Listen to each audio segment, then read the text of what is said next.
Hello, and welcome into the Ringerverse from The Ringer. My name is Mallory Rubin. And I'm Van Lathan. Mal, before we get started, does anyone want to know what the Ringerverse is? The Ringerverse is one podcast feed with multiple shows on all things superheroes, nerd culture, and fandom entertainment. Instant reactions to new releases, theory breakdowns, fun takes on the latest news, and more. Whether you're a casual fan or an obsessive like us, our shows are worthy of all your fandom needs. So head into the Ringerverse and follow the show now on Spotify.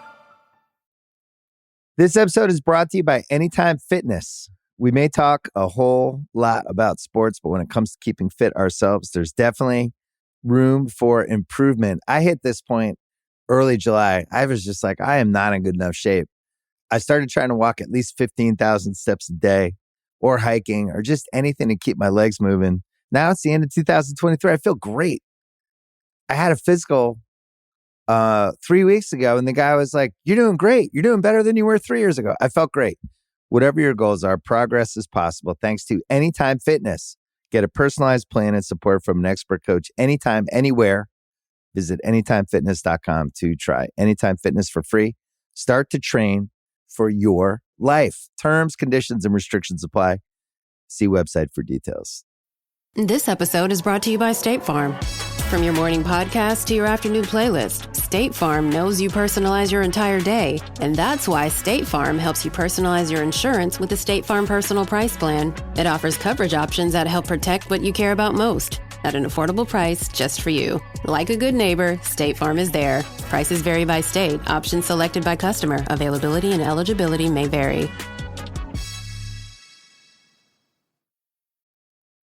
I need support staff to clear the room. Stand up and walk now. Hello and welcome to The Watch. My name is Chris Ryan. I am an editor at TheRinger.com, and joining me on the other line, as always, it's Andy Greenwald. Do you think the people who listen to us, Yeah.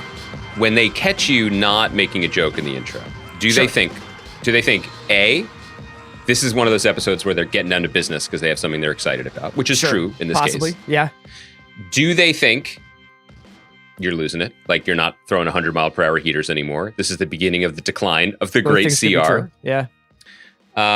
Or do they think that the army of one-liner writing freelancers that we've secretly been making use of are on My bot farm of jokesters. Yeah. All the Russians who've been writing your intros to me for the last 9 years, they were recalled by Putin after Biden made his reckless comment yesterday.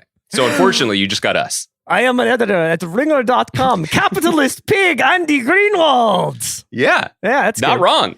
Hey, so the reason why I couldn't come up with an intro is because I just don't want to say anything about Winter Soldier that would in any way like impact people's enjoyment of it. I got to see the first episode. Now, the first episode is going up tonight at midnight. It's a big pop culture weekend. We've got Winter Soldier, Falcon and Winter Soldier on Disney. We've got the Snyder Cut on HBO Max.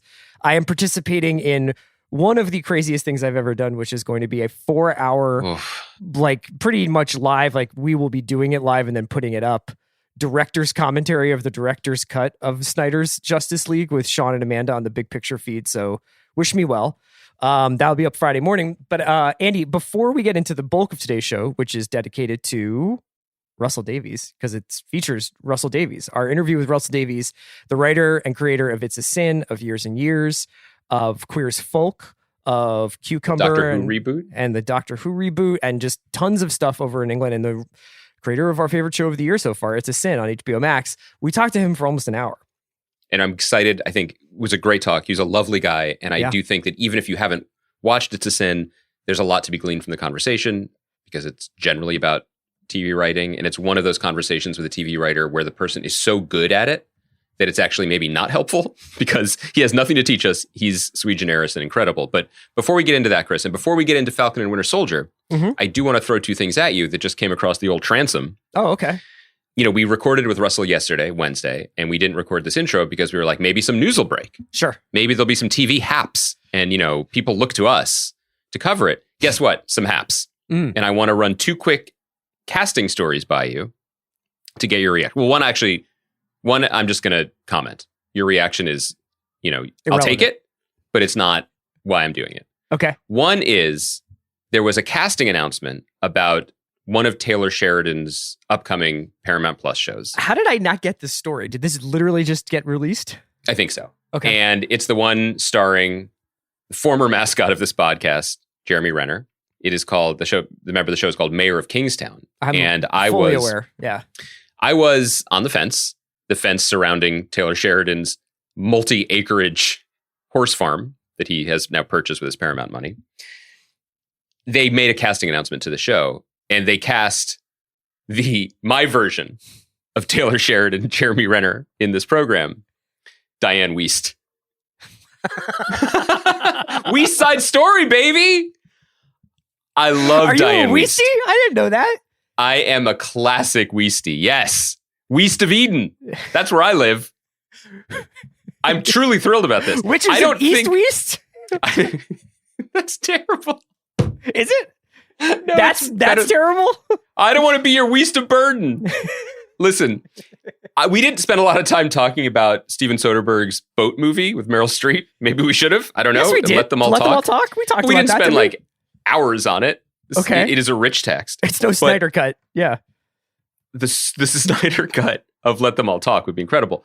But, right. So if it was the Snyder cut, Diane Wiest is the mother box. You know what I mean? Like, she's so good in that movie. I'm very excited about this. I think you could make an argument that Meryl Streep, Candice Bergen, and Diane Wiest are the mother boxes.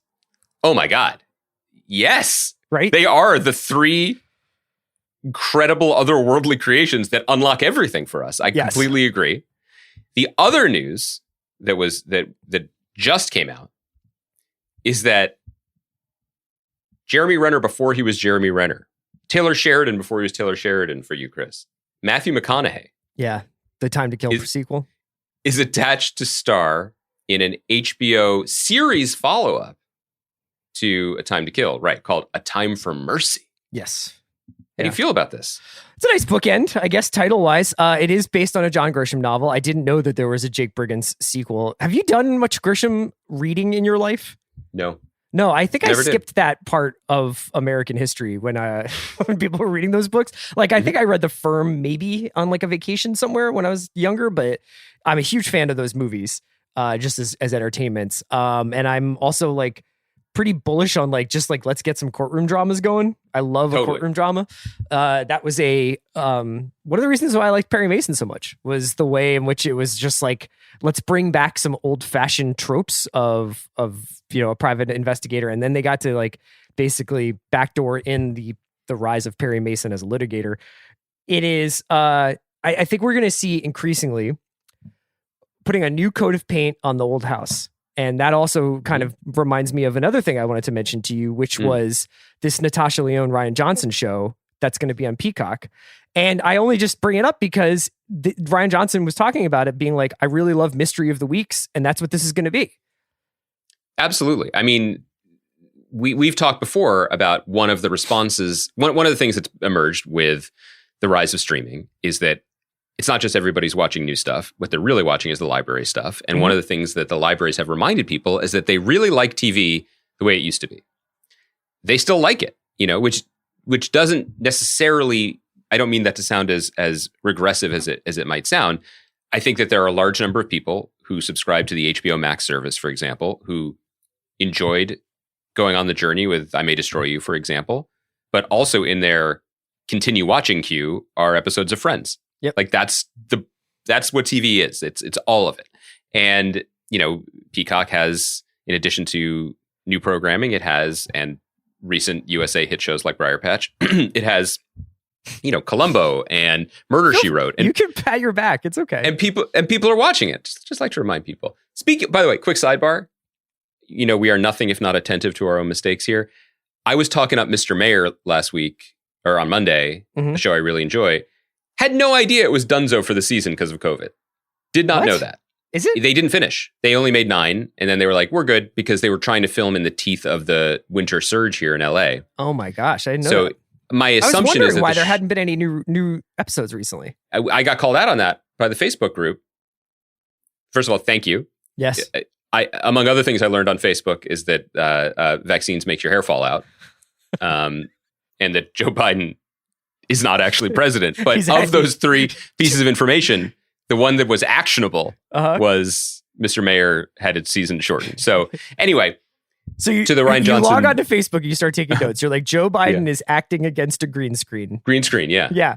And Mr. Mayor is over.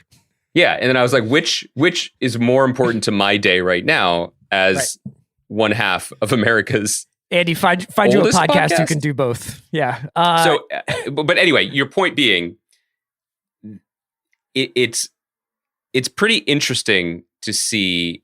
The two things I want to say about this are, so all the things you used to love, let me quote Twin Peaks, that gum you like is going to come back in style.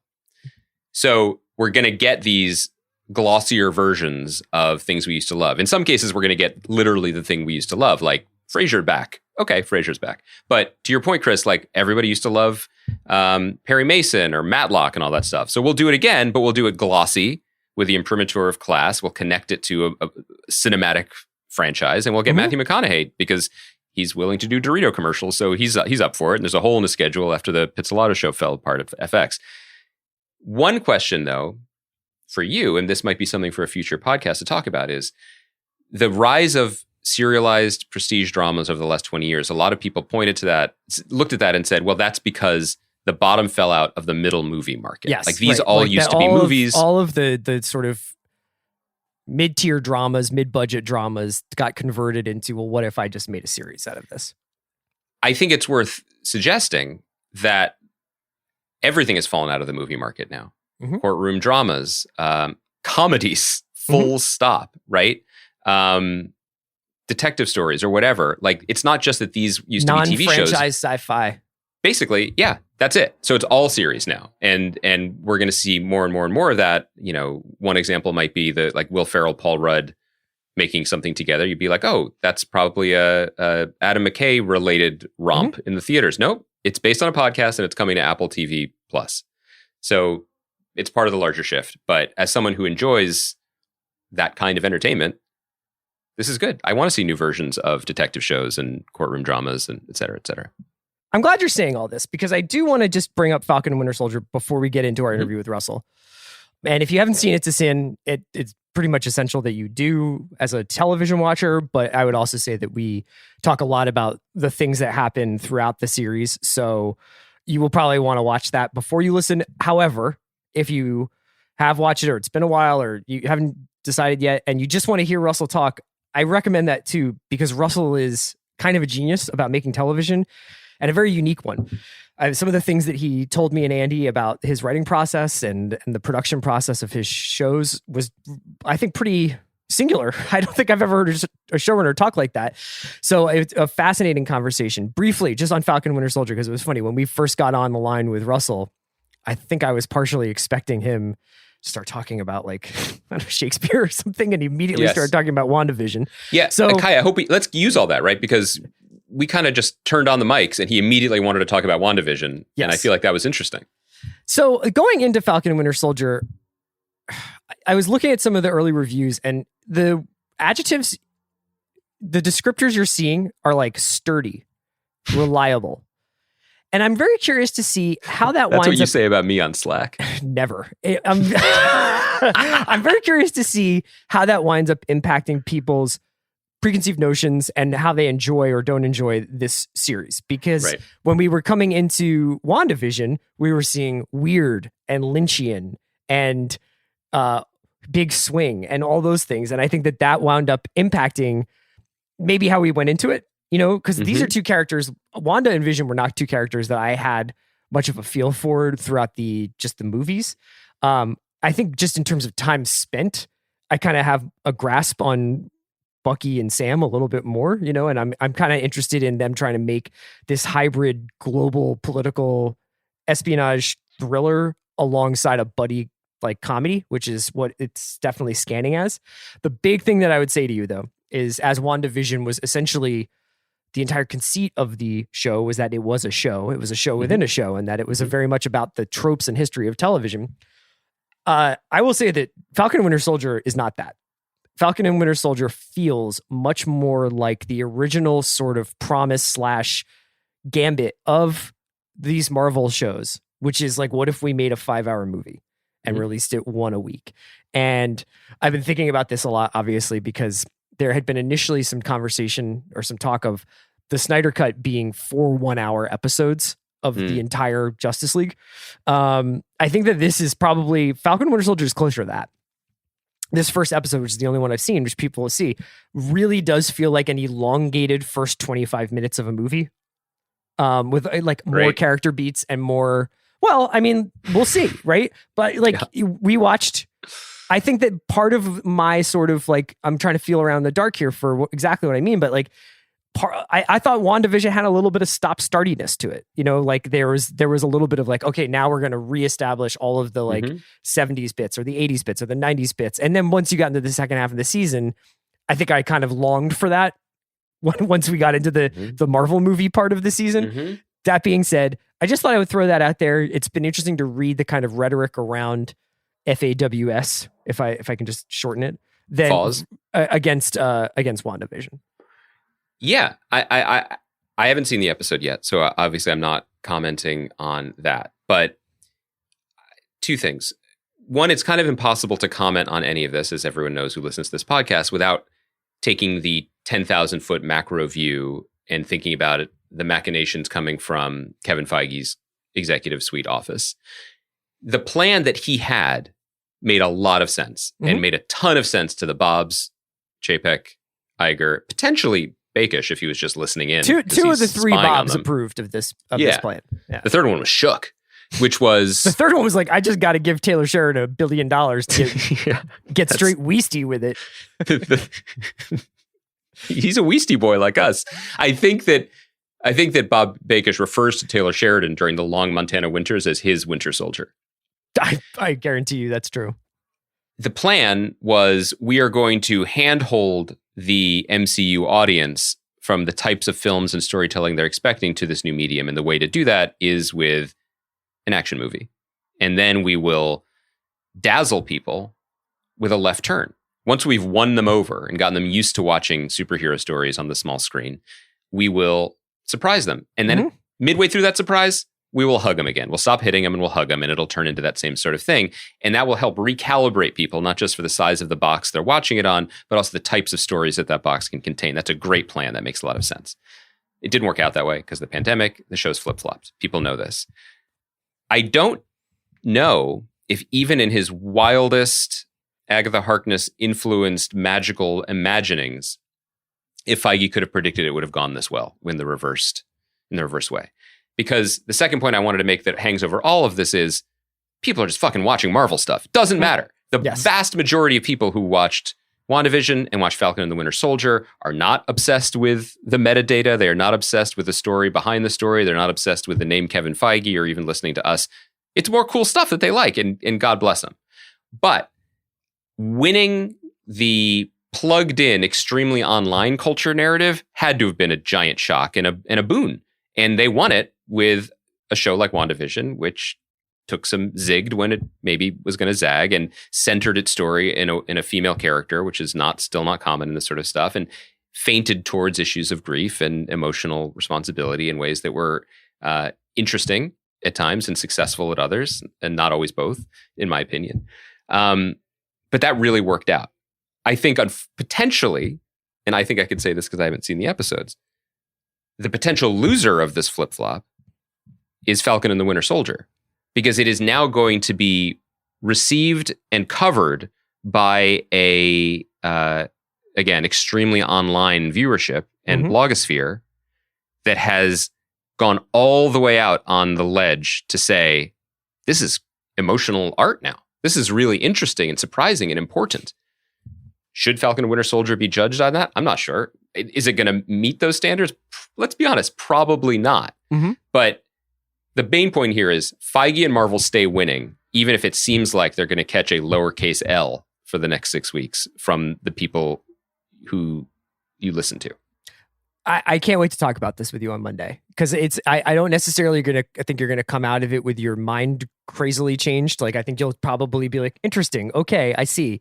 But I think that there's a lot to discuss in terms of how people are choosing to tell these stories over the course of several weeks, and whether or not you're putting all your hits up top, and you're putting all these sort of tricks and blind left turns into episodes to make them the most kind of conversational hot topics every week, or whether it's like, look, we asked Malcolm Spellman to write a 5-hour Falcon and Winter Soldier movie. And this is how we've divided it up. And we know how to make a cliffhanger at the end of every 50 minutes to extend it.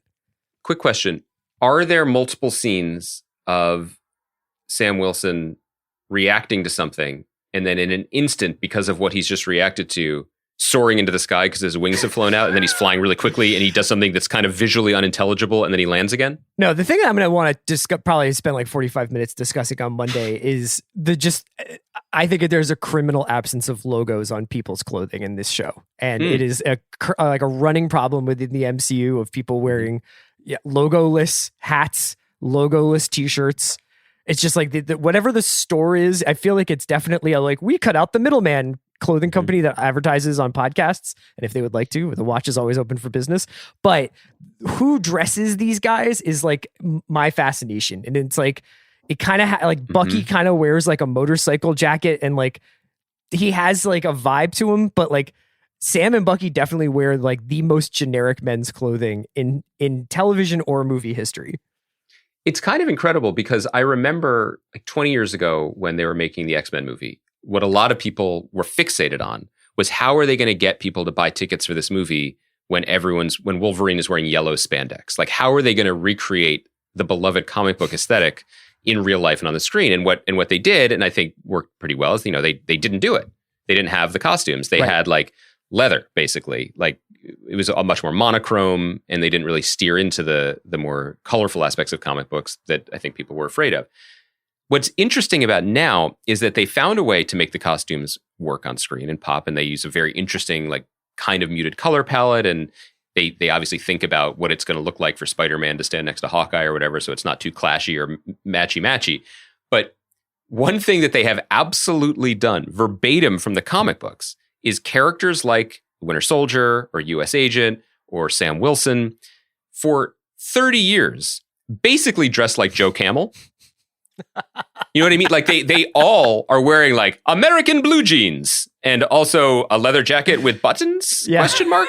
Like, and then they put on their costumes and then everyone's like, oh, that's Falcon and Captain America. But that's the aesthetic that they have brought to the MCU. And I respect it. It is actually canon in the comic books that these people dress like Soviet agents in an 80s comedy trying to pose as your neighbor. It's the outfit that I give my FIFA Build-A-Manager character when I'm like, Chris Ryan will be taking over Liverpool now, and it's just like sort of like stubble but hair and also lips. For if it's Chris Ryan, I hope it's robust mustache. That's how you recognize yourself in game action. You have to ask that. Andy, this has been fun. Let's get into our fantastic interview with Russell Davies. We thank him so much for being so generous with his time. Please, if you haven't already, check out It's a Sin. We'll be back on Monday to do Falcon and Winter Soldier and a bunch of other stuff. And just for everybody out there, I don't know if you've noticed, we've launched a new feed called the Ringerverse on the Ringer. And that's got a bunch of folks doing a bunch of different shows on like one feed, the same way we do our NBA feed. So Van and Charles are going to be responding to Falcon and Winter Soldier pretty regularly on Fridays. And Mal is going to be doing some stuff. So it's just really... if you are like, I want to dive deep and deeper and not hear about people talk about FIFA creative managers, I mean, you can do both. Obviously, I hope you do. But we have a lot of stuff out there for folks to check out. So please hit follow on Ringerverse on Spotify or wherever you get your podcasts. I got nothing to add. That seems like a great plan. But now they should pause, watch It's a Sin on HBO Max, unpause, and listen to the great Russell T. Davies just going off, holding forth. This episode is brought to you by Mint Mobile. New Year's resolutions are fun the first couple of weeks. Then you kind of maybe conveniently forget about them halfway through January. No shame. It happens to us all. But this year I have a foolproof plan, at least when it comes to saving money. Just switch to Mint Mobile and you're done. Goal accomplished. Because for a limited time, their wireless plans are $15 a month when you buy a 3-month plan. The great thing about Mint Mobile is there's no jaw-dropping monthly bills or unexpected overages, and all plans come with unlimited talk and text. Get this new customer offer today at mintmobile.com/watch. Additional taxes, fees, and restrictions apply. See Mint Mobile for details.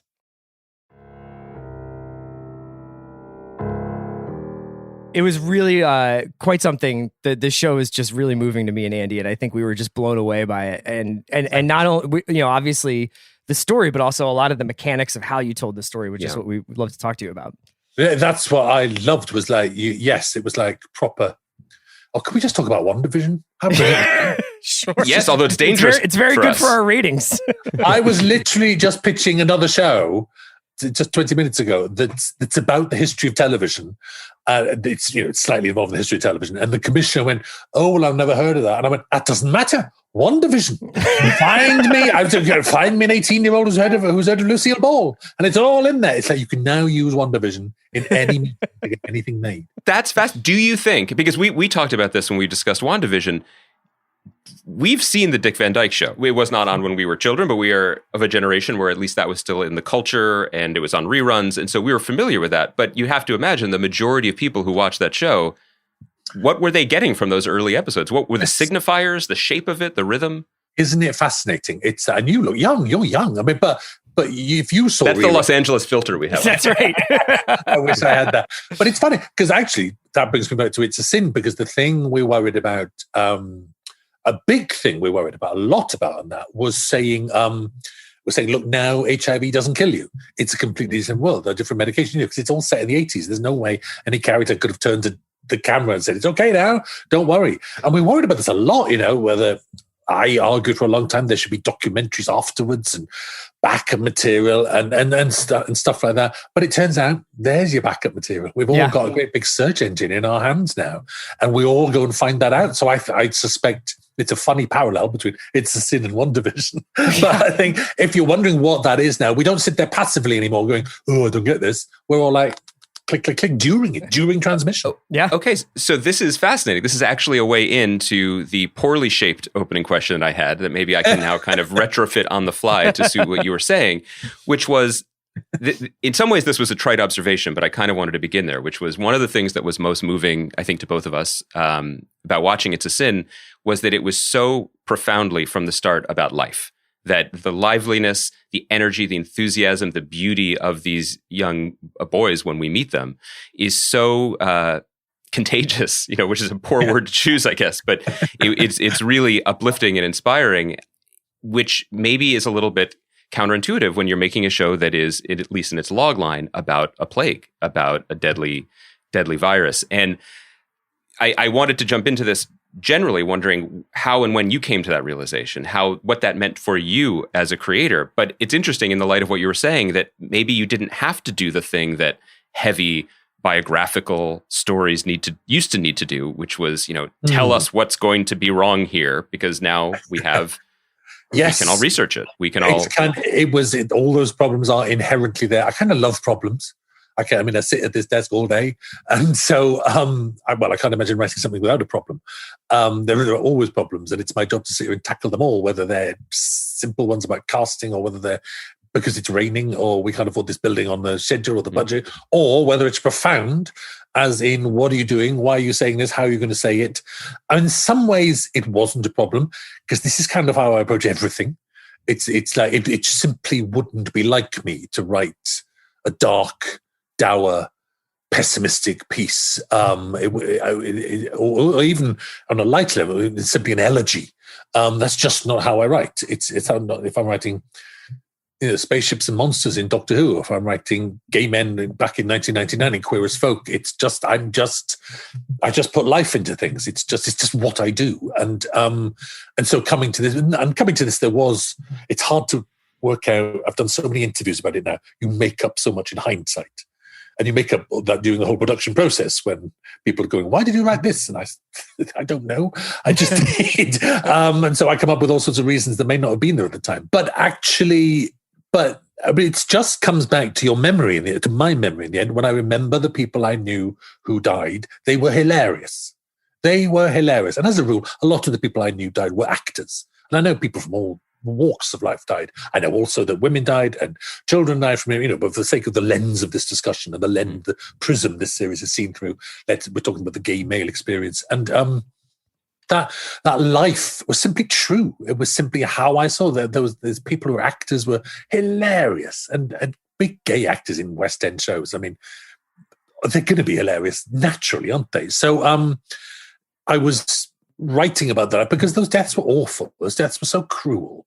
and so unfair. And still, that doesn't fade. And it's a nasty virus. It really, the way it's a shape-shifting little bugger, and it can do anything to you and take any form. And just when you're physically collapsing, it can invade the brain. And then it can make you blind. I mean, it's really nasty. And so faced with that, I simply have to. I'm not, and the remarkable thing about it in this country, certainly the way it broke through in this country, was that it was seen by a huge straight audience. Well, you kind of think a gay audience is going to come to this naturally, as with a lot of stuff I've written over the years. And this is the first one where it's really, truly felt like a crossover and felt like everyone's watching it. And so, but I've always felt it's my job to get everyone to watch it. And that's why I take your point about putting life into it, but there are moments where I'm tap dancing. I mean, I'm putting Daleks in there, and Doctor Who, and I wrote a West End musical. Yeah, it was a whole musical section. I mean, I was going to ask about those things in particular, and they made it feel like these were tributes to people that you knew and life that you knew. There's a feeling that is like, let's put on a show that is so welcome and hilarious when you have those little. You put so much time and effort into them. I know, and money. It's like, that whole West End musical thing. I mean, literally the day they phoned up and said, that was supposed to be Les Miserables, and we couldn't get the rights simply because it was too expensive. That was, Chris was asking. It almost seems more fun to do a fake version I was delighted. of Les Mis, though. Yeah. And they said, you can't have Les Mis. I was like, oh, brilliant. Let me do something called the French Revolution. I mean, the weird thing is, everyone thinks Les Mis is about the French Revolution anyway. You often have to sit there with Les Mis going, no, it's like 100 years later. That's a different barricade. And they say, they just keep on doing it, France. Stop having revolutions over there. So that was an enormous joy. And like that, there's that the evening soap opera, The Chimney Sweep, which we all shot on videotape. We got all the right cameras and stuff like that. I mean, I kind of knew. I knew a production team would love doing that. And I knew. But also, we're not daft. It's like, if you say the Daleks are in an episode, if there's a Doctor Who montage, that'll be online. That'll be everywhere. It got a month ahead of transmission. It was in all the science fiction magazines. And that's an audience we wouldn't necessarily reach. And I say magazines, I mean online as well and everywhere. And so, I just thought it's my job to kind of whore this out in a way, just to say, come and watch, come and watch, come and watch. There's stuff in here for everyone. I'm going to cede the floor to Chris, of course, but this gets at what we found so fascinating about the show, and on top of being so moved by it, and it's really fueled our desire to talk to you, which is that you seem to be thinking about everything that you do on two levels, on the writer level and the producer level. That this was creatively fulfilling and meaningful, but also there's another piece of this. And I think when you have those things working in harmony, you get truly great work like this. Oh, thank you. I think they're all a writer level, though. I know what you mean. I can see what you mean now. And actually, I think on a producer level, you'd stop yourself. I think on a producer level, you go, you're not going to do a West End musical. on a line producer level, I suppose. But the producer would say, can't Jill just walk in the door and say, I just got done with my West End musical, and boy, are my arms tired, As she throws that. She doffs, I'm sure. Exactly. She takes her mob cap off. The producer part of me knows how much the Daleks cost. Sure. You don't put them in lightly. I feel like you have you have like enough credit in the bank to use the Daleks when you want to, though. You right? No, don't get them free. Nothing's free. It's like, oh my God, they see you coming. It's like, nothing is ever for free. It's like. I wanted to ask along these same lines, and much in what you're talking about with the idea of it being a celebration of life, but in so much as the way the story is told, I think is what grabbed me, especially in the initial episodes, is the momentum with which the story is told, the propulsion of the plot. And I think with a story like this, there would be an option to, let's make this very, very, the camera is going to be still. The framing is going to be very like, everything is going to be pietas and everything is going to be just like these sort of like Christ figures. This is a rollicking story in the way it's told too. And I was wondering if you could tell me a little bit about working with the director and the editors too, and saying like, this is the pace I want to move at, even though we're dealing with such heavy material. Yeah. I mean, just one director, one editor, Sarah Bruton did the entire thing, Peter Hall, director. And well, you simply do. I think, to be honest, when you come onto one of my shows, you kind of know it's going to be fast. I just don't write slow. And I can write scenes that are 20 pages long if we need them. Some scenes are very long in this. It's like my scene count is literally double the normal amount of scene counts. It's funny, they just don't feel fast to me. I just think we're very literate, we're very good viewers, we get stuff. I'm in this I've been in a funny mode for a few years, so I've been telling dramas that take place over many years, quite by chance. I did the Jeremy Thorpe thing, a very English Scandal, which I think is on Amazon over there. That covers 20 years. Then I did a series last year called Years and Years, which takes place over 15 years. And so this one is 10 years. Eventually I'll get down to one day. It's get to be in 2030 and it'll be going out live. Lasts for 1 hour. And it'll just be on TikTok, yeah. Yeah, exactly. I'll bring back Vimeo. And so I've it's just by chance. It's literally by chance that those things those 3 projects have come along at once. So I've learned a lot of tricks, but it's also, the trick that it teaches you is a fundamental trick anyway and I think I'm good at this, to be honest. I think it's why I've made a good career. It's of choosing the right moment in someone's life. For example, scene 1 is Richie leaving home the night before you leave home to go to university. And which seemed, I've said this to someone before, but I kind of feel like I'm a drone. I've got that drone shot, that God's eye point of view, and you go along someone's life and you just grab that moment. It's like there, that's the one. And, you have to consider there's a lot of choices for that moment. It could have started with him arriving at university, with mum and dad dropping him off. It could, could have been a day later. It could be a month earlier of he gets his, in this country, you pass your A-levels that gets into university. So A-levels are, hooray, I'm going to university. And, and give him a little boyfriend with whom, not a boyfriend, but one of those boys from school who he has little kisses with behind the bike sheds. You could have done that. There's a million options there. And all of those work. They're all very good. But if I have a skill, I think it's in choosing the right moment. And I just like the night before going away to university, what I love about that is that he's the center of his world then in that moment. And that's a boy who stays the center of his own world. He's too much of a star even to himself. That's one of his problems, is that he's the little prince, he's the king, he's the golden child in many ways. And there's nothing more golden than that night before you leave home, which your dad is sitting there resenting and undercutting him. That says a lot about the dad. The mum is kind of moving on. Mum's dad, she's talking about redecorating his room, which then shows you that he's got gay porn magazines hidden away. The sister's huffing away. It's a perfect moment. And that's what every script is, really. It's that you're choosing the perfect moment that will give away the most about an audience and load them with as much potential. I mean, he feels full of potential in that moment. He feels like his life is beginning. So do we. It's like there we are, we're in it. That's why getting the results of the exams doesn't quite work. Missing that moment doesn't quite work. So I can't even remember what your question was. Why did we end up going down this route? Who are you? What am I doing here? Let me go. Your camera's on for some reason. What? This is, I love hearing you talk about this, because I think it's something that is not well understood about the challenges of filmmaking, which is, if you're writing a novel, for example, you can tell all the moments and it can be as long as you like. When you are writing a script or making a TV show or a movie, that selection process is everything. You choose the frame. You choose the fence you want to put around the endless pastures of story. And that's the thing that was so dazzling to me about especially the pilot episode, the audacity of it. I mean, it goes so quickly, and all of a sudden, within 16 minutes, we know 5 people and we love them. Everything, and yes. Do you credit that your ability to find those moments with experience? Is that something that you've always been drawn to, or does it go through your mind the way you just sort of talked it out through us? Like, well, it could be this, it could be that. No, it is experience. But to be absolutely honest, I very much when I was a young writer in the 90s and really starting, and I was very much mentored by a brilliant man called Paul Abbott, who invented Shameless. You can still get Shameless over there. He invented Shameless, the British show first, and we both worked together. And I love him, and he's a genius. He's an absolute genius of a man. And to be honest, he said that about me. He sort of said, actually, very early on in the mid-90s, he sort of said, there's like 20 versions for every single scene, and you go straight to the version that works. I don't know. I mean, people who hate my stuff would say you don't go to the version that works. But I don't care about them because they're not paying me. So,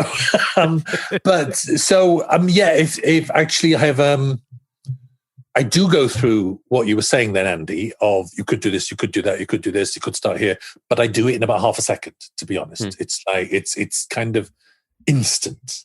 And I trust my instincts to stick. I don't really doubt it. I say I trust my instincts to stick with it. That imagines that I sit doubting it, going, "Oh, have I made the right choice?" To be absolutely honest, I don't. That doesn't mean I've always made the right choices within that scene. They could be pushed further, more of the dad, less of the dad. Blah, blah, blah. Should the sister be bigger or whatever? Is Richie? Whatever. There's always fine tuning to be done, but I really trust my instincts to lead me to the right choice, to be honest. Gosh, it's going to be very hard to have this discussion without sounding arrogant, isn't it? But tough shit, actually, sometimes. But sometimes it's an arrogant job. I've got to write something. It is an arrogant job. I've got to write something that convince people to go and spend £1 million on it. So, and then I've got to sit with the director and sit with the edit. Then I've got to sit through the edit. So there is an arrogance to it, and you do have to be able to defend your own work. And well, you have to not defend it. That makes it sound combative, and it's often much more collegiate than that. But you have to believe in it. Have to believe that's the right scene. And then all the discussion goes into, the discussions about that scene. Is that house too brown? Is it too brown? Have we chosen the right house? They've got their dining table in one room and they've got a second dining table in the kitchen. I always find that slightly confusing in that house. Did we get that right? Et cetera, et cetera. There's a million conversations. What's she wearing? Does she look too mumsy? Is she not mumsy enough? Once you haven't solved all your problems once you found this scene, your problems are just beginning. Right. But as a rule, that thing is like, I'm kind of only just, I don't know how to describe this. I'm kind of only just beginning to realize in life. And I mean, over the past year, the past 2 years, that this sorting and filtering of dialogue in my head is literally constant. It's like 24 hours a day. I thought everyone was like this, and I'm just beginning to realize that people aren't. I honestly thought everyone was like this. It's like there was never a moment where there wasn't a scene, and completely invented people don't stop popping up in my head. I thought of something just 10 minutes ago, and this bunch of old college friends, one of whom was, I just thought of a line, and the line instantly belonged to someone who was more snobbish than the others. So there were these college friends all sitting around a table, like they all met up after a while. They hadn't seen each other for 10 years. And then one of them was a bit more rich and a bit more arrogant than the others. And they start to bring him. Anyway, that doesn't even belong to a drama or anything. But that's what my mind just went to an interesting scene like that of, does everyone do that? Is that not normal? Is it like, am I here for therapy? Help me. No, but it's interesting to hear you say that, because I think people think in different ways. Some people, I remember there was a long stretch of my life, maybe it still happens, although I don't really even notice it anymore.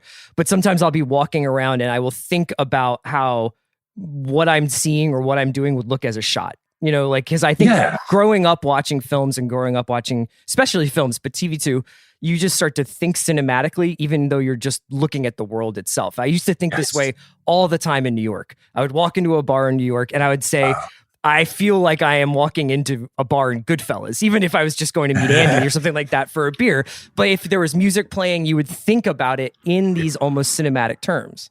Yeah, that's the kind of thing. But I'm doing that with dialogue and with completely invented people. I don't even know who they are, but they just pile into my head, and there they are. I just wait for something embarrassing to happen, and then I look towards the imaginary camera in the audience, because I want them to know I'm in on it and it's not my fault. No, that's actually there. Imagine if that was actually there. See, that's the beginning of a film. That's the beginning of a good pitch. Without question. One more thing about just the pace and momentum of it that struck us, and it might be a way to sort of transition the conversation a little bit also to the differences between US and UK TV, which, we're watching more UK TV. I think that it's more of a global industry now. Mm-hmm. But that said, one of the things that struck us, and maybe you heard us say this on the podcast, was the American version of It's a Sin, every episode is a season. I mean, right from the start, this is a 5-6 year project, and we're watching this and we're like, my God, he's efficient, but also why did we need all that flab? There's something that is so confident in the way that you're telling us the story. And it probably begins with your confidence in the scenes that you're choosing. You never feel shortchanged while watching It's a Sin. We never feel, as much as we love spending time with these people, I don't feel moments where I wish the camera lingered longer in that room and we could spend another 20 minutes there. Like you're telling us what we need to hear. That is interesting. I mean, there were notes like that from Channel 4 as we went along, saying, can we get to know them? Can we get to know Richie a bit more? I said, because it's very interesting. It's an interesting drama in that sense, is that it's about HIV. It's about the virus. And I would get notes sort of saying, can we slow it down? Can we get to know Richie? Can we understand what he wants in life? And actually, I used to sit there going, there's no great secret to him. There's nothing. You know everything. Yeah. Yes. I think he's a layered character. I think he has depths, but all the depths are there. All the depths are perfectly visible. He's not hiding any secrets. He doesn't. He changes slightly. He changes enormously as he gets ill. And so, but it's like I don't know. I used to sit there. I used to get this note to sit there going, I don't know what. And I can write dialogue for anyone. I could sit anyone down for 20 pages and have them talk to each other. But I said, I don't know what you want to discover because I think it's there. I think it's visible. I think actually those notes disappeared once we started shooting it, and it was well cast. So all that life and fullness and was visible in the actors, I think. Well, I think there's a difference too to articulate, which is I would have happily spent an hour with Neil Patrick Harris's character and his partner because their house is so wonderful and they're so welcoming and they're so richly drawn. But I understand why we didn't, because the brief amount of time we spent with them makes it all the more devastating. Yeah. The scene with Richie when he returns home, leading to that beautiful ballet move in the headlights. Oh, you could have that scene or versions of that scene, that struggle, that agony that he's experiencing. You could do 6 or 7 of them and they would be meaningful, but they wouldn't be as devastating. So it's that choosing. Thank you. You're so kind. And I want to say thank you, and you're so kind after every sentence you say. And it is straight because it's like when this was commissioned, when the head of Channel 4 picked this up, and he did literally the head of the channel on one of his first days. Just went, what's this? And one of those bits of chance that he had to read it, and he saw it as like, oh, this could run for 5 years, and we could do like 81, 82, 83, 84, and I was wondering, oh no, sorry, it's just 5 or 6 episodes, and I just didn't. I don't know. I think I'm on a lifelong reaction to Doctor Who. It's the only time I've ever done a long-running show, right. and actually Doctor Who's different every week, so even that doesn't count in the same way. I think I'm going to die any minute. And I was a very heavy smoker for 20 years, and I keep the third to 25 years, and I keep waiting for that to catch up with me. And I'm 6'6", and people who are at my height we fall like trees. We just go boom. And so I keep thinking I'm going to die, and I just need to write as fast as I can. This is therapy. I just, but seriously, I just think move on. I've got something else to, and I'm glad. I'm so glad now. I'm not sitting here with the monumental task of doing It's a Sin Series 2. Yeah, I just had a pitch meeting just now. It's all brand new people, brand new characters. I just feel excited. Just feel more excited. That sort of ability, though, to pick those moments is also reflective in how you sort of make gestures towards this is a historically relevant thing that you should know about, but we're moving through it because it's really more about the story rather than about, recasting London in the 80s. I always go back to that brief moment when Donald gets stood up at Heaven. And you just see Heaven in the background. If you want, you can Google it to see if that was a real club. But we don't have a character come in like, welcome to Heaven, the epicenter of gay life in the 80s and a very important landmark for club culture. It's like it just keeps moving and keeps moving. I very rarely do people walking into scenes. I think nothing happens there, does it? It's like but I just think we're so television literate now, and let's talk WandaVision. I'm just because everything is all about WandaVision now. But I'm fascinated by people who go, oh, that first episode was so strange. I was so lost, and what was going on? I wasn't remotely lost. I sat there going, right, she's in a sitcom. Her husband's alive in the sitcom. Her husband's dead. So she's created a sitcom in which she can live happily, and it's all fake, and that'll run out in the end. And what I love about it is that turned out to be the story of the entire series. Yeah. Everyone had their theories saying Mephisto was involved or Doctor Strange was involved and stuff like that. And you said, what I loved about it was in the last episode, it's exactly the story they set out to tell in the first episode. And who didn't get that? Who's honestly confused by the first episode? Really? Well, you weren't, were you, Andy? No. First of all, Russell, this is a verbal binding contract that when Mephisto does appear in the Marvel Cinematic Universe, you will come on and break it down for us. Right. But I really want to circle back to what you said about TV audiences literacy about television, which I think is so crucial to the work that you do. And I think that as a writer and a creator, and you can shoot holes in this if you like, but I feel like there's certain tools that are in your toolbox always, tools of pacing, of characterization, of tone, of humor. There's another one that I think isn't often as much discussed and is more difficult to manipulate, which is audience. Because audience is often the great unknown, and you can't write for one person out there because you'll lose the plot on many levels. But what I was dazzled by in watching your show was what I refer to, and you probably heard me say it, as a rope-a-dope, which I think you do twice and you do it brilliantly. Specifically, the first example was the Colin character. And I'm watching the show, and I know I've seen a lot of TV shows. I know you've made a lot of TV shows, but I also know other little things, maybe from the Wikipedia box I have in my pocket, that the Colin character is from Wales. You hail from Wales. You lived through some of this time. You are living this to this day. So in my mind, I'm starting to assume certain things. Well, Colin's safe. He's observing. He's not taking part in this, and I'm taking it. I'm not some text only new critic. I'm like, well, this might be a little bit of autobiography here. Oh, I see. Then he has a seizure in the episode, and I'm thinking, oh my God, how horrible! What are the odds of him also having a different illness? Then he's in hospital, and they're telling him that he has AIDS, and I'm like, this must be an interesting wrinkle where anyone hospitalized who is also homosexual was assumed to have AIDS, and it's unfair. I am fighting and screaming against something that you are not hiding at all. You are telling us what's going on, and I am in complete revolt and denial. And I think on some level, and your reactions may be making me think I've overthought this, but I wonder that when you're crafting this, if you are on some level aware that the audience might completely disagree with this decision or not want it or fight it so hard that it increases the tension, the reaction, and the relationship between viewer and show. That's interesting. The one thing I wouldn't ever take into consideration is I hope, like any writer, I think, operating on those levels of the audience, knowing what channel this is on, what it's for, what the context is, what the period is, what the tricks are, what the narrative tricks are, deaths of leading characters, and so on and so forth. What I wouldn't ever do is factor anyone's knowledge of myself into that. And I do think that's true. I mean, you are, I would say, very television literate.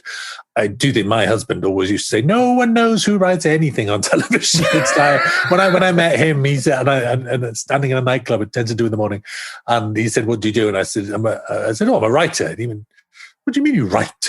He said, he had no concept to his dying day of like, well, I had to come upstairs. And he never really knew what I did. Most people don't know or don't care who the writer is. I think we're in quite a rarefied sphere, except in our media world. Right, okay. Maybe anyone listening to this podcast has a heightened awareness of that, but most people don't. So I wouldn't factor myself into that. I wouldn't ever think, oh, I will be seen as the Welsh person.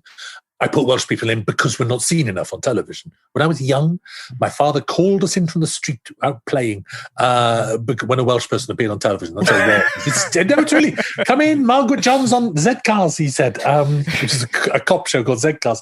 And still quite rare. You still don't see Welsh people on television enough. So I wouldn't have done that. See, I see it completely differently. It's like I love all the work you put into that. And I'm amazed. And if we do interviews like this before and after transmission. If you talk to me at Christmas before transmission, I was sitting there. My version of the Colin story was, how obvious is it that the sweet innocent person dies? Right. How obvious is that? It's like I kind of was wincing, dreading a completely obvious reaction to it. So I'm surprised that anyone's surprised. It's like, and there's a bigger plan at work there of showing. I've got a series of 5 episodes with 4 deaths in it. That's tough. When I sit here saying, I sit at this chair solving problems, that's the problem of the show, is making each death different and interesting and have a different emotional reaction, and yet they're all the same. I think it may be the true thing here is not that, we were tricked or surprised, but it goes back to the point about falling in love with people within 5 minutes, that we are actually in open revolt against the show. We know we're watching a show that doesn't have a happy ending, but the bargaining that I was doing with myself, my wife and I were doing on the couch, being like, well, maybe Richie makes it to the 90s and he gets antivirals and he becomes, a Larry Kramer-like figure who survived it, and he's looking backwards. And I was doing anything to try to, it's like a stage of grief. I was bargaining against the inevitable. Yes, your wife has made some terrible bargains on that kind of but let's not get into that now. How long has this camera been on? But it's true. I mean, yes, and yes, I am aware of that. It's like, yes, I mean, if I'm making something to be seen, And I watch a lot of stuff. I probably watch everything. It's like, I mean, I'm watching The Queen's Gambit at the moment going, hurry up! Even as I'm loving it, I am loving it, but Jesus Christ. Like, how much do those hotels cost? I mean, those sets. Anyway, so I am getting, those levels of stuff happening. And yes, and so I just take that for granted. I pack that into it. It's like, it's a lot of work. It is Peter Hall's a great director. It's a lot of work for a director to unpack. It's like, because he used to say, you should talk to him. He's lovely, actually. It's like there's no scene in it in which just one thing is happening. Yes. That stuff is dense. This doesn't always work. I've got to say, I'm very aware of coming on a podcast going, oh, aren't I marvelous? Isn't this brilliant? It's like, I did a series like this called Years and Years last year, which absolutely died a death. Everything we're talking about here just pushed people away. It was dense. Some of that it was fast.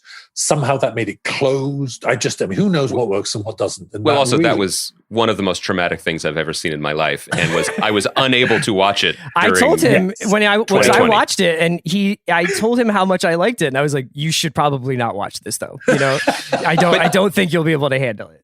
That should be on the poster, really.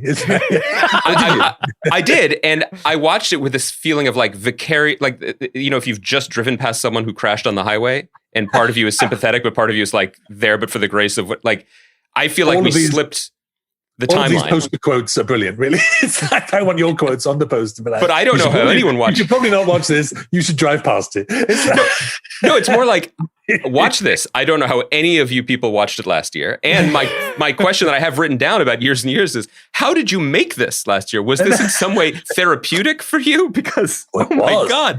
That literally got commissioned on the night that Trump was elected. Literally. Are you kidding me? I've been talking about it for a while. No, truly. I've been talking about it for a while. It's the only time anyone's ever said, a commissioner's ever said to me, what have you always wanted to write? And I went, this. And it came pouring out of me. I'd wanted to write it for like 20, 30 years. I'd always wanted to write a marriage between the news, between what's happening in the world and drama. And then on the night of President Trump's election, and early in the night, around about 10 o'clock at night, when honestly, I got a feeling of it going wrong. I just did. Everyone was like happy at the beginning. And I sent an email to the head of drama of the BBC saying, if he gets elected tomorrow, then I should start writing this. Yes, he said in an email back. And then that's what happened. So I'd like to thank you all for getting me that commission. by plunging the world into hell, you got me to make 6 hours of drama. Look, there are always losers and winners in any event. Yeah. You're the one person who came out on the other side. I wanted to ask you a little bit about the finale. A couple of things jumped out at me. First, it's my favorite episode of TV of the year. And I thought, oh, wow. When I was watching it, I had the feeling of watching, that I was seeing like an action set piece, especially in the hospital ward when Valerie arrives and she's stalking between these rooms. You talk about your ability to pick these moments in these people's lives. And it strikes me after hearing you say that's that moment for half a dozen people, in that sort of long scene of the dad, mom, Jill, the nurse, and Richie. Did you approach that with Peter and decide, let's have a different visual language for this moment than we have because those shots are extended and it sort of clears out for Keely Hawes. And it's she is going to be the engine of this scene. What a performance. She accepted. I was wondering what you were going to do with her because I'm like, she's one of my favorite actresses. Yeah, exactly. She accepted that part when only the first 4 episodes were written, in fairness to her. And she's one of Britain's leading actors. And the last episode wasn't written. I just kept saying, I promise you it'll be good. That's actually a good thing to do. It makes me work harder. It's like, and then I have to come back to this desk and think, oh my God, you've got to deliver on this. But actually, it's interesting because that's like, yes, that's the climax of the whole series. It's like, I was always heading towards that. I heard that story about a mother and a father arriving on a ward to discover that their son not only had AIDS, but that he was gay and had AIDS and was dying all in one moment. I must have first heard that story in 1989, 1990, and then I heard it again. And then, it's a story. And from that, when I talked to you about my head being full of dialogue and stuff, that's been popping into my head ever since. I find it quite confusing. I'm not confusing, quite fascinating after all these years to watch the actual version on screen, because the version in my head has been playing for so long. They were all in different clothes. She was in a black coat and the camera was over here, not there. And actually it was a much smaller room. And so I find it hard to I actually find it hard to erase the version that's been playing in my head for 30 years. That's how long that's been there. And I love the version we've got. I'm not saying, I'm enjoying this. So the whole show was heading towards this. It is no wonder it's well written and works, because, to be honest, that's what I was here for. And then when I was pitching this to the channels, I was like sitting there going, and then the mother and father turn up all in the same moment. It was the show. And so, I literally sat here writing episode 1, writing episode 2, writing episode 3, and then you're getting directors and you're casting and stuff like that, heading towards that scene. It's like a reward. Sometimes, it didn't feel like a reward at the time. It felt terrifying. I can remember reaching that ad break as they walk into the room and then thinking, oh my God, now I've got to write it. I've been thinking about this for 30 years and now I actually have to write it. And I refuse to. I don't do any breakdowns. I don't do any synopses of episodes for anyone. I just refuse to do it. And so I remember sitting here thinking, give yourself a synopsis, give yourself a guide rope to get through it. It's literally, that's all you have to do is get that right, is literally write the order in which she thinks of everything. And that's my entire job. And I remember sitting there thinking, write it down, give yourself like a breakdown, work it out on paper. Then you won't be so terrified. Then you'll have a guideline. And I just couldn't do it. I just my hand goes into, if I go to pick up a pen to do that, my hand goes into revolt. It goes, no, don't, because I think I have to act it out, to be honest. I have to sit here and feel it. It's like, the producer part of me is sitting here at the same time. I'm sitting there thinking, right, this is 15 pages. This is a 15-page scene. I'm not technically aware of what's going on, and I know what's to come. I know there's awful barriers to be leaped in part 3 and part 4. So there's huge hurdles to come. So I literally sit here going, I'm a great one for page length. I stick to page length so absolutely. And I sit here going, right, you've got 15 pages to do this. And you can kind of hear the fear in my voice now. I'm kind of replicating the feeling of I'm getting like this, and then my voice is going like this, and I'm talking at the faster, because it's like I literally get myself into a terror over it. And I probably walked around for 2 days not doing it, and then just said, right, you've got to do it now. And I probably wrote that in one day. It's or 2 days maybe, but yeah. So, but I'd always been heading there. That's the point. That's why the entire series was created. With everything before and everything after, it's just consequences. It's that one thing, the horror. I've lived it in my head. I've imagined that moment. It's funny because that really happened to a friend of mine. It happened lots of times, but there's one specific example I can think of that really happened to a friend of mine. Like Richie and Valerie, it did not end well. It did not end in hugs. And this is true, again, of a lot of families that, there's a more traditional drama where they all end up hugging each other and sorry and happy. That didn't happen, and it often didn't happen. And the funny thing is, this happened to a friend of mine. I never asked what happened in real life. Once the mother and father, we all heard about the consequence. I wasn't there, and no one was there. They cleared everyone out, and we all heard about the consequences. I never said what exactly did they say and what orders did they say, because I never wanted to know, because I just wanted to write it. I just wanted my own version of that. That's a bit weird, isn't it? Really, I should have, but I never wanted to know. Never. Yeah. There are some things I just don't ever want to know.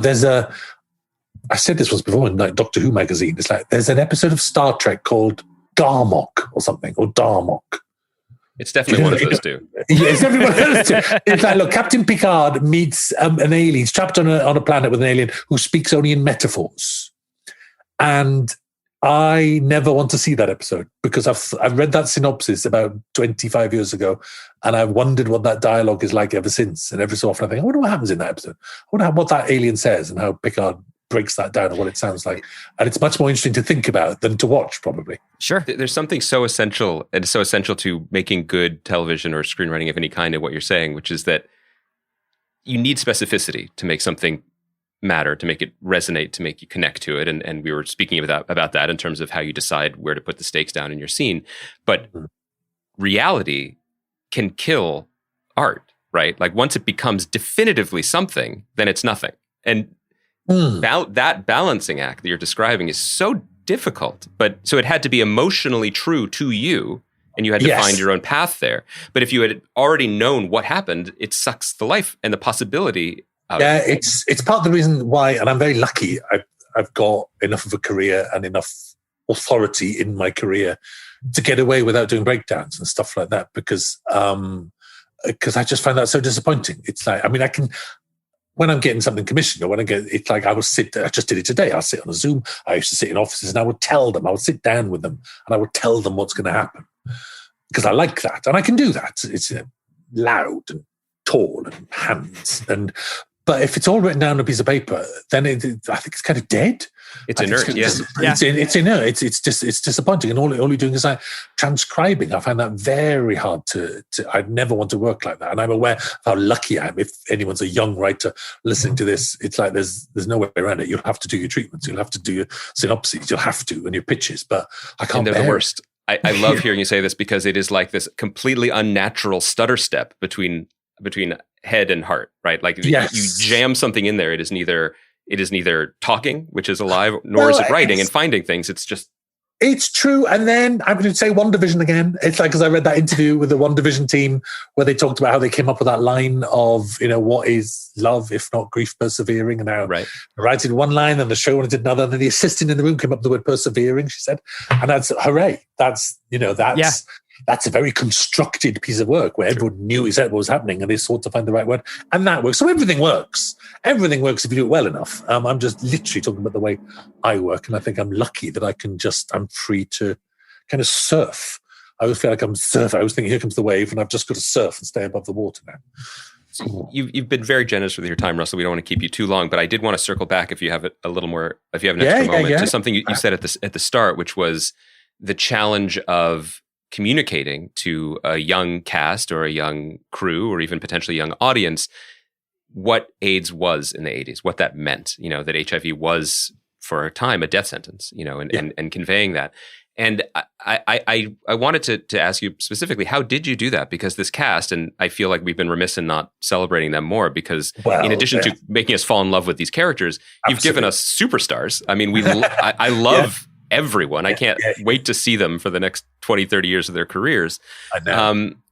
What was the energy like? What was the interaction like? How did what level of education did they need?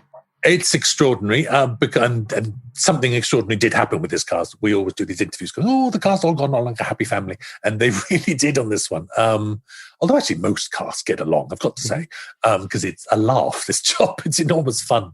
But actually, I think something weaponized this cast in the all of us, me and the director and the producer and our casting director, Andy Pryor, is something I've spoken about in a different context, which is that we all wanted gay actors, wanted every gay part to be played by a gay actor, and actually lots of the straight parts played by gay actors as well.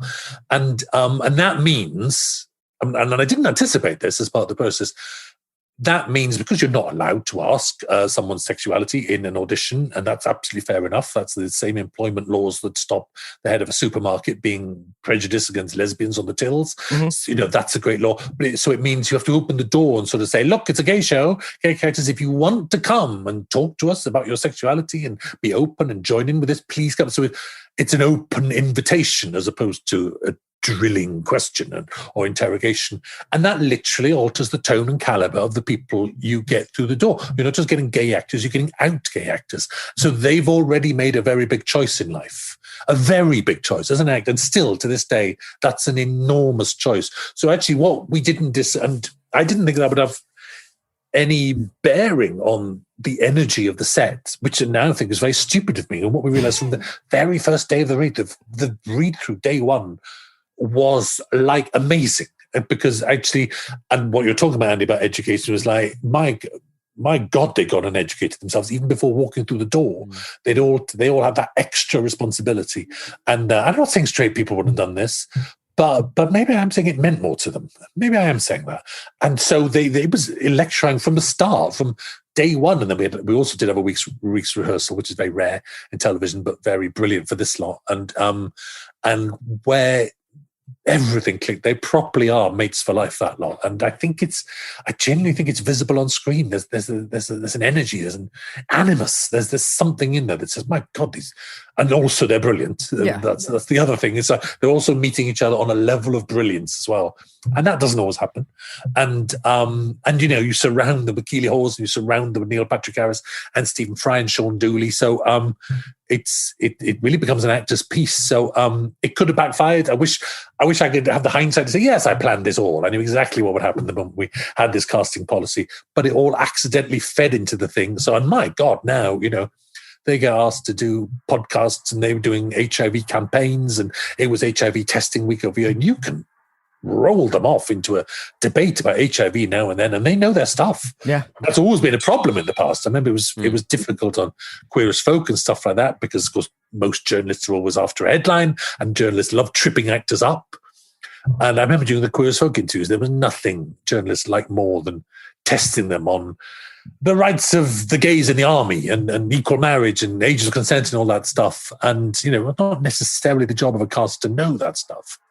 And actually to see this lot weaponizing themselves and politicizing themselves and liking being in the debate was just miraculous, actually. I love them. I properly love that bunch. Russell, you alluded at the beginning that you spent some time living out here in LA and working on American projects. We do something that's probably a fault on this podcast, where we sometimes look at people's CVs and then we assume things about what it means because it all looks perfectly curated in hindsight. But yeah. Chris and I have discussed, and maybe we even said it on the podcast you heard, that your career as it is now just seems unique. It does not seem like an American TV career, because it's almost like you're a gentleman artisan where you have worked on these big projects and rehabilitated them. You spent years on Doctor Who. You created a franchise that is, currently being potentially rebooted again in Queer as Folk. But then, in the last few years, you've done Very English Scandal and Tofu and years and years. And you have these ideas and you accomplish them. You make these shows, and then you go back to this beautiful room with books and you think about the next one. Is your perch unique to you and where you are, or is there something fundamentally different still about how UK creators approach their work and the sort of industry churn that we see here in the US? It's hard to talk about my uniqueness. I mean, every writer's unique. Of course I'm unique, but I'm the only one I know that likes moving on so fast. I kind of wish at the same time, I wish I had a long runner. I mean, there's a writer over here I love called Sally Wainwright, who does Happy Valley and Last Tango in Halifax. And sometimes I look at her and everyone's just waiting for the next, and she goes off and she does all sorts of different things, but then everyone's waiting for the next Happy Valley. Everyone's waiting for Last Tango in Halifax to come back. And I think that must be nice. I kind of I do genuinely envy that, thinking, God, what a lovely thing to have a bunch of characters that people love that you can go back to. And I kind of like the terror, I think, of like just now, 20 minutes ago, I was pitching a new show, which is not what anyone's expecting me to write. And literally the commissioner was going, "You want to write that? Really?" Which I wasn't quite expecting. I was like, "Oh, well, I was expecting a yes." But so I was like, "Yeah, I really want to write that." I can't go into it now, but it's not what you'd expect someone who's just written It's a Sin to go and write. Anyway, I don't know. I can't answer that, Andy. I'm glad I'm doing what I'm doing. I think I would have carved this out wherever I was. I mean, I did Cucumber over here. That was originally with Showtime. Cucumber was going to be. But then it would have run. Then they would have asked for 5 years, wouldn't they? 6 years. Showtime, 9 years. I mean, Shameless is still going. My God, Shameless is going. Yes. So that said, when you visit your friend on his private island, I'm sure it looks yeah, exactly. In a solid gold yacht. But yeah, that's what I'm glad about. I'm glad. I think I'm one of the few people I can think of. I'm the only person I can think of who's done all this without doing a cop show, because they are the meat and potatoes of that kind of stuff. But you're happy that you didn't. I'm very happy. Yes, I'm very happy with. I'm an amazingly non-violent writer. Mm-hmm. And all television is violent, really, somehow, somewhere. Almost every hour of television has a fight. The confrontation has a fight. It's a punch, at the very least, if not a gun. And I'm genuinely... I did all 60 episodes of Doctor Who, and the Doctor only punched over someone once, and that was when... And there was a real point to that, actually. That actually was just at the end of his tether and had to punch someone. Even then, I should have written that better. How to make it onto this? So I'm just strangely proud of that, and I'm probably the only person who's aware of it. It's like no one gets beaten up, and It's a Sin. It's the only 80s drama I've ever seen in which someone isn't beaten up. And my favourite thing, I think my favourite thing in the whole of It's a Sin is where he goes home to the Isle of Wight and meets that old school friend. And you're Martin. Waiting for that fight, yeah. Well, that should end in sex or violence, right? Shouldn't it? And it ends in ballet. And I'm properly proud of that. In the I'm aware when you were saying I'm aware of it. I'm aware of how these things are working. I'm very aware of the audience there. You can that's where you can literally see me playing with the audience. And I think you're dying for them to have sex, and you're waiting for Martin to punch him. Or both. You could literally have both those things happen in the scene. And I love the fact that and I don't just avoid something, I reach something better and completely unexpected. So yeah, that's yes, it is a game. It's more than a game. The game's light. I really wanted to say everything that I said in that sequence, but it's a very self-aware thing. I think it's why my writing fitted Doctor Who so well, because there is no show in the world that's so aware of the fourth wall as Doctor Who. It's like, there are moments in Doctor Who they might as well turn to the camera and say, "I told you so. I knew this was going to blow up." It's like that. And I think when I'm criticizing myself, I think there's almost that element in all my writing that it's very fourth wall aware. And sometimes I reach good stuff by fighting that. By being aware of that and saying, no, go back, go deeper. As Stephen King always says, when you don't know what to write, dig deep. But there is, we're talking about a show which has West End musicals and Daleks and monologues in it. I love writing a monologue. I'm completely unafraid of a monologue, which has a staginess to it. So I'm always very aware of that in my work. It's a battle. Sometimes I think that's good. Sometimes I think that's bad. And I think I think that's a good battle to be having. Keep having that battle, and maybe it is leading me to interesting things. How do we end up here? No, this is exactly right. I think because we're so eager to talk to you, we were so grateful for the time you've given us, not only because It's a Sin is masterful and beautiful, and we're so grateful for it. Best show of the year. As you said, though, it is only March, so we'll revisit this in December. But the fight is on. But beyond that, I just think as people, on this podcast, we talk about a lot of TV, we process it, we discuss it in the industry, and I just think we are in a better place if there are more stories that don't choose sex or violence, they choose ballet. Absolutely. There is a third choice, and I think that the more TV that gives us the challenge is for them to do that on True Detective if they ever bring that back. It would be better. It would be an improvement. Maybe I watched too much Glee. There is that. Okay. We'll never know the full answer. Russell, thank you so much for joining us. You've been so generous with your time, and it's been amazing. Really lovely to talk, and I hope I can come out there one day and say hello properly. We would love so kind. Thank you.